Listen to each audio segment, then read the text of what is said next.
Sir ಯಾವ cinema ಹಾಕಿದ್ರಿ ಅಂತ ಥಿಯೇಟರ್ ಅಲ್ಲಿ? ಈಗ ರಾಕ್ಷಸ ಸಿನಿಮಾ ಹೋಗ್ತಾ ಇದೆ ಪ್ರಜ್ವಲ್ ದೇವರಾಜ್ದು. ಏನಂತ ಕಲೆಕ್ಷನ್ ಇಲ್ಲ ಸರ್. ಫಸ್ಟ್ ಅಂದ್ರೆ ಫಸ್ಟ್ ಶೋ ಆಗ್ತಾ ಇಲ್ಲ ಅಂತ, ನೈಟ್ ಶೋನು ಆಗ್ತಾ ಇಲ್ಲ ಅಂತ, ಯಾಕೆ ಸರ್ ಅಂತ? ಈಗ ಮಾರ್ನಿಂಗ್ ಶೋ ಬಂದು ನಮ್ಗೆ ಈಗಾಗಲೇ 15 ದಿನಗಳಾಗೋಯ್ತು. ಯಾವ್ದಂತ ಸಿನಿಮಾಗಳು ಬರ್ತಾ ಇಲ್ಲ ನೋಡಿ. ಇವಾಗ ಈಗ 1 ಗಂಟೆ ಶೋನಲ್ಲೇ ನೋಡಿ ಈಗ 9 ಜನ ಇದ್ದಾರೆ. ಹಂಗಾಗಿ ಚಿತ್ರಮಂದಿರಗಳನ್ನ ಉಳಿಸ್ಕೊಬೇಕಾ ಮುಚ್ಚಬೇಕು ಅನ್ನೋದೇ ಮಾಲೀಕರಿಗೆ ತುಂಬಾ ತೊಂದರೆ ಆಗ್ತಾ ಇದೆ.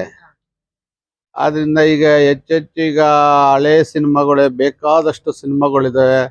ರಾಜ್ಕುಮಾರ್ ಅವ್ರದ್ದು ಇರ್ಬೋದು, ವಿಷ್ಣುವರ್ಧನ್, ಅಂಬರೀಷ್ ಅವ್ರದ್ದು, ಹಲವಾರು ನಮ್ಮ ನಾಯಕರದು ಹೀರೋಗಳು ಸಿನಿಮಾಗಳು ತುಂಬ ಇದಾವೆ. ಹಳೆ ಸಿನಿಮಾಗಳು ಅಂತ ಸಿನಿಮಾಗಳನ್ನ ಒಂದು ನೋಡ್ಲಿಕ್ಕೆ ಯಾರ್ಯಾರ ಹತ್ರ ಸಿನಿಮಾಗಳು ಇಟ್ಕೊಂಡಿದ್ದೀರಾ ನೀವು, ಅದು ಹೊಸ ರೀತಿಯಲ್ಲಿ ಮಾಡೋ ರೀ ರಿಲೀಸ್ ಮಾಡಲಿಕ್ಕೆ ಏನು ನೀವು ಹಳೆ ಸಿನಿಮಾಗಳು ಕಲರ್ ಮಾಡ್ತಿರೋ ಮತ್ತೊಂದು ಮಾಡ್ತಿರೋ, ಈಗಿನ ಡಿಜಿಟಲ್ ಯಾವ್ಯಾವ ಥರ ಇದೆ ನೋಡಿ ಮಾಡಿ ಜನಗಳಿಗೊಂದು ನೋಡೋ ಅನುಕೂಲ. ಯಾಕೆಂದರೆ ಈಗ ಯಾವುದು ಹೊಸ ಸಿನಿಮಾಗಳು ನೀವು ಮಾಡ್ತಾ ಇಲ್ಲ, ತುಂಬ ಸಿನಿಮಾಗಳು ಕಮ್ಮಿ ಆಗ್ತಾ ಇದ್ದಾವೆ. ಆದ್ದರಿಂದ ಹೊಸ ಸಿನಿಮಾಗಳು ರಿಲೀಸ್ ಮಾಡಿದರೆ ಸ್ವಲ್ಪ ಚಿತ್ರಮಂದಿರಗಳು ಉಳಿಬೋದು ಅನ್ನೋದು ಒಂದು ಅನಿಸಿಕೆ.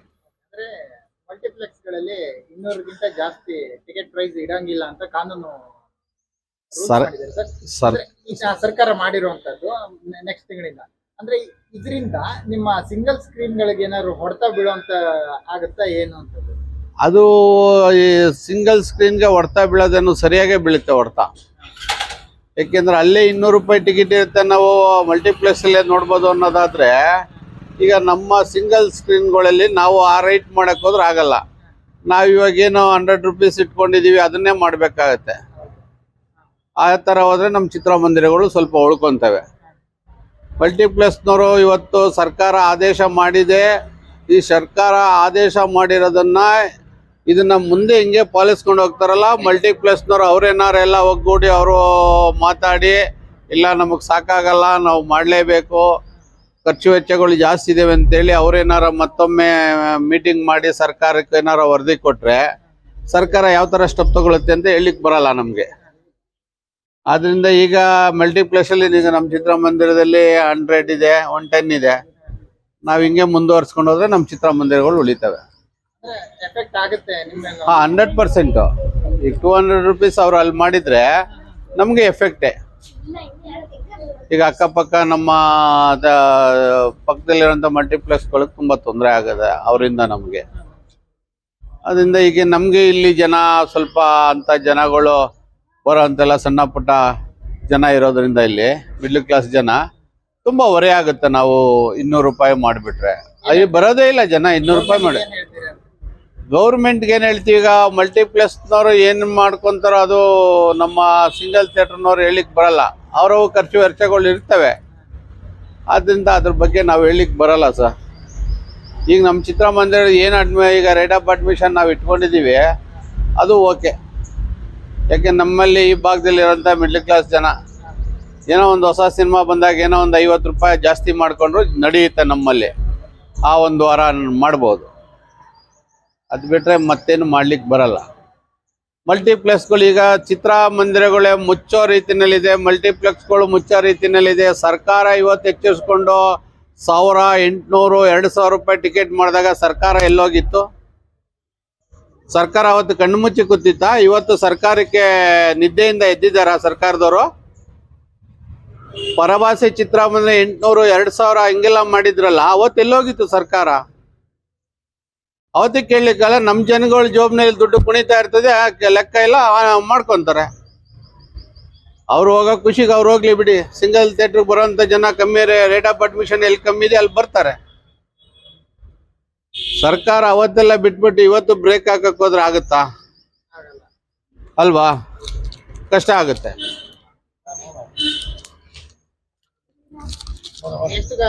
ಯಾವ ಸಿನಿಮಾ ಕಲೆಕ್ಷನ್ ಜಾಸ್ತಿ ಮಾಡ್ತು ಅಂತ 24ರಲ್ಲಿ ನಿಮ್ಮ ಥಿಯೇಟರಲ್ಲಿ?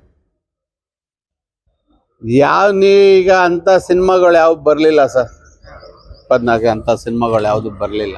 25ರಲ್ಲಿ ಮತ್ತೆ ನೀವು ಯಾವ ನಿರೀಕ್ಷೆ ಇಟ್ಕೊಂಡಿದ್ದೀರಾ ಅಂತ? ಯಾವ ಸಿನಿಮಾ ಬರ್ಬೇಕಂದ್ರೆ KD ರಿಲೀಸ್ ಆಗ್ತಾ ಇದೆ ಅಂತ ಹೇಳಿ ಮಾಹಿತಿ ಬಂದಿದೆ. ಇನ್ನೊಂದು ಉಪ್ಪಿ ಸರ್ ಮತ್ತೆ ಶಿವಣ್ಣ ಅವರ 45 ಸಿನಿಮಾ ಇದೆ. ದರ್ಶನ್ ಅವರ ಡೆವಿಲ್ ಕೂಡ ಈ ಬಾರಿ ರಿಲೀಸ್ ಆಗುತ್ತೆ ಅಂದ್ರೆ ನೋಡೋಣ ಸರ್, ಯಾರ್ಯಾರ ಸಿನಿಮಾ ಯಾವ ತರ ಓಪನಿಂಗ್ ತಗೊಳುತ್ತೆ ನೋಡ್ಬೇಕು. ಸಿನಿಮಾಗಳು ಎಲ್ಲಾರು ಸ್ಟ್ರಾಂಗ್ ಆಗೇ ಇದ್ದಾರೆ. ಸಿನಿಮಾಗಳು ಬಂದ ನಂತರ ನೋಡೋಣ ಇದ್ರನ್ನೆಲ್ಲ. ಈಗ ಹೇಳಿಕ್ ಬರಲ್ಲ, ಎಲ್ಲ ಸೂಪರ್ ಸ್ಟಾರ್ಗಳು ಇರೋದು. ಆದ್ರಿಂದ ಯಾವ ಸಿನಿಮಾ ಯಾಕೆ ತಗೋತಾರೆ ಜನ ಅಂತ ಹೇಳಿಕ್ ಬರಲ್ಲ. ಅಂದ್ರೆ ನೀವೊಂದು ಥಿಯೇಟರ್ ಒಂದು ನಿರೀಕ್ಷೆ ಇಟ್ಕೊಂಡಿರ್ತೀರಿ ಸರ್, ಇವ್ರ ಸಿನಿಮಾಗಳು ಚೆನ್ನಾಗಿ ಹೋಗುತ್ತೆ ಅಂತ. ಇಲ್ಲ ಸರ್, ನೋಡಿ, ಸಿನಿಮಾ ಅವ್ರದ್ದು ಚೆನ್ನಾಗಿ ಹೋಗುತ್ತೆ, ಇವ್ರು ಚೆನ್ನಾಗಿ ಹೋಗುತ್ತಲ್ಲ. ಪ್ರೇಕ್ಷಕರು ಒಂದು ಚೆನ್ನಾಗಿದೆ ಅಂದ್ರೆ ಬಿಡಲ್ಲ, ಸಿನಿಮಾ ನೋಡೇ ನೋಡ್ತಾರೆ.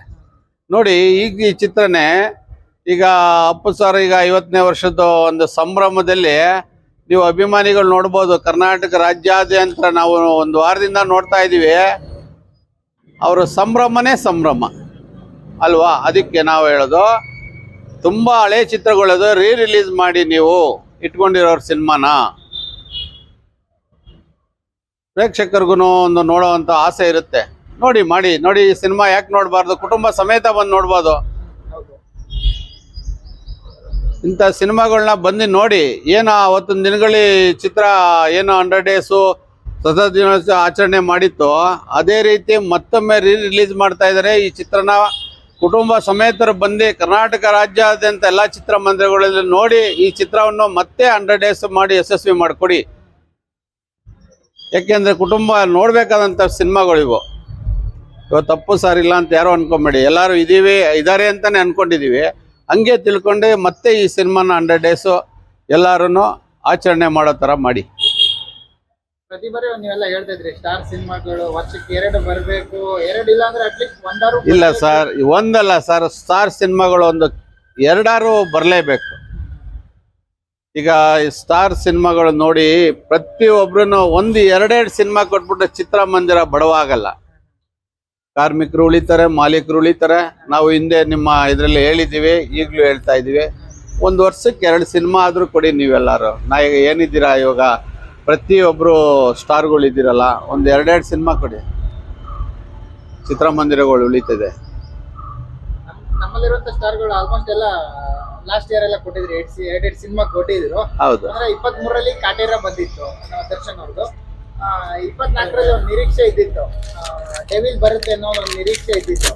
ಬಟ್ ಬಂದಿರ್ಲಿಲ್ಲ. ಅಂದ್ರೆ ಅದರಿಂದ ಏನಾದ್ರು ಒಂದ್ ಸ್ವಲ್ಪ ಚಿತ್ರಮಂದಿರಕ್ಕೆ ಸ್ವಲ್ಪ ಎಫೆಕ್ಟ್ ಆಯ್ತಾ? ಬಂದಿದ್ರೆ ಚೆನ್ನಾಗಿರ್ತಿತ್ತು ಅನ್ನೋಂಥದ್ದು. ಅಲ್ಲ, ಸಿನಿಮಾ ಬಂದಿರೆ ಎಲ್ಲ ಚಿತ್ರಮಂದಿರಗಳಿಗೂ ಒಂಥರ ಹಬ್ಬದ ಸಂಭ್ರಮ ಇರ್ತಾ ಇತ್ತು.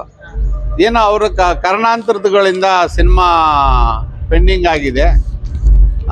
ಕೆಲವು ಮುಂದಿನ ದಿನಗಳಲ್ಲಿ ಸಿನಿಮಾಗಳು ಎಲ್ಲ ಬರ್ತವೆ, ಕಾದ್ ನೋಡೋಣ. ಅಂದ್ರೆ ನಿರೀಕ್ಷೆ ಇರುತ್ತೆ ಪ್ರತಿಯೊಬ್ಬ ಸ್ಟಾರ್ಗಳ ಸಿನಿಮಾ. ಹೌದು, ಪ್ರತಿಯೊಬ್ಬರದು ಹೀರೋಗಳದ್ದು ಸಿನಿಮಾ ನಿರೀಕ್ಷೆ ಇದೆ. ಕಾಯ್ತಾ ಇದ್ದೀವಿ, ಬರಲಿ. ಅಭಿಮಾನಿಗಳು ಎಲ್ಲ ಕಾತರದಿಂದನೂ ಕಾಯ್ತಾ ಇದ್ದಾರೆ. ಪ್ರತಿಯೊಬ್ಬರು ಅಭಿಮಾನಿಗಳು ಎಲ್ಲ ಸಿನಿಮಾಗೂ ಕಾಯ್ತಾ ಇದ್ದಾರೆ. Thank you.